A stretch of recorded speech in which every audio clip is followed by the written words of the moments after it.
How a narcissistic woman destroys empathic men. You know what's tragic?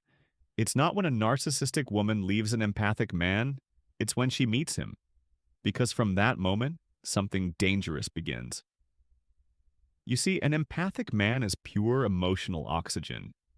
He feels deeply, loves sincerely, and sees the good in everyone, even in those who don't deserve it.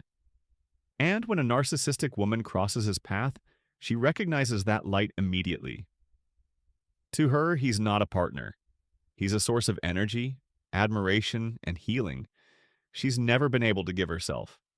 But she doesn't see his empathy as beauty. She sees it as an opportunity. She thinks, here's someone I can mold, someone I can drain, someone who will never stop forgiving me.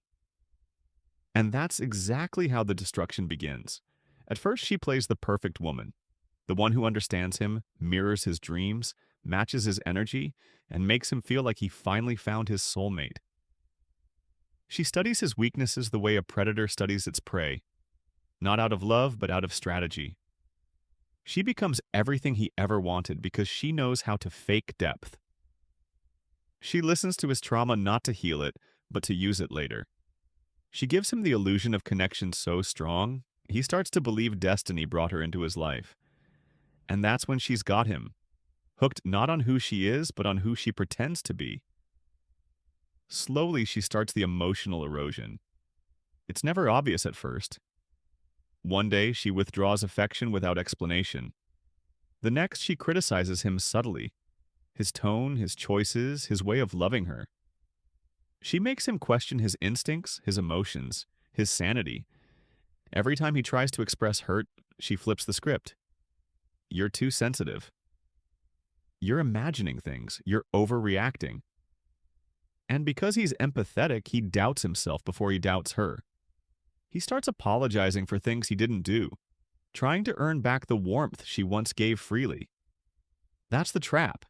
He keeps chasing the woman she pretended to be, not realizing she never existed. A narcissistic woman feeds on emotional chaos. She thrives when the empath starts losing balance. She needs to be admired, pitied, and feared, all at the same time. So she alternates between the roles. The victim, the seductress, the martyr, the villain. One moment she'll say, "You're the only one who truly understands me." The next she'll say, "You've changed. You're cold. You don't love me anymore." And the empath, desperate to prove his love, bends over backward to make things right. But the truth is, he can't because she doesn't want peace. She wants power, and his empathy gives her exactly that. He starts to shrink. His laughter fades. His confidence dissolves.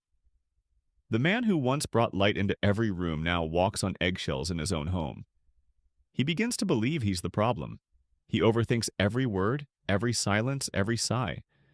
And the more he tries to fix things, the more she punishes him emotionally. She'll withdraw, ignore him for days, or flirt with others just to test his reaction. And when he finally breaks, she'll look at him with that cold, satisfied smile, as if saying, "See? You're not so perfect after all." She destroys him not by hating him, but by making him hate himself.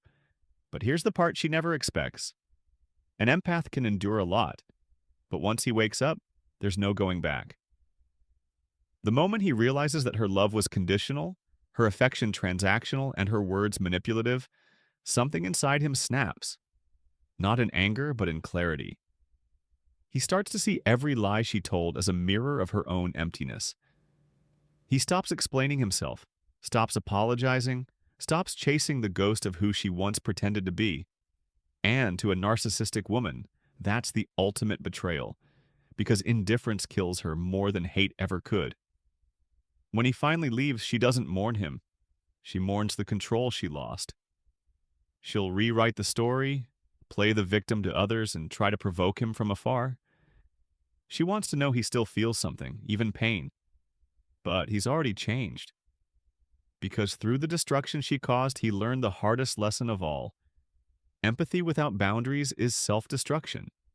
And though he walks away wounded, he also walks away wiser, understanding that not everyone deserves his light, and not every broken soul wants to be healed. And maybe that's the quiet revenge of the empath. He doesn't fight back, doesn't expose her, doesn't seek closure. He simply rebuilds himself piece by piece, without her name in his story anymore. Because in the end, the narcissistic woman doesn't destroy him permanently. She only destroys the version of him that believed love meant saving someone who kept drowning him. And when that version dies, the real man finally comes alive.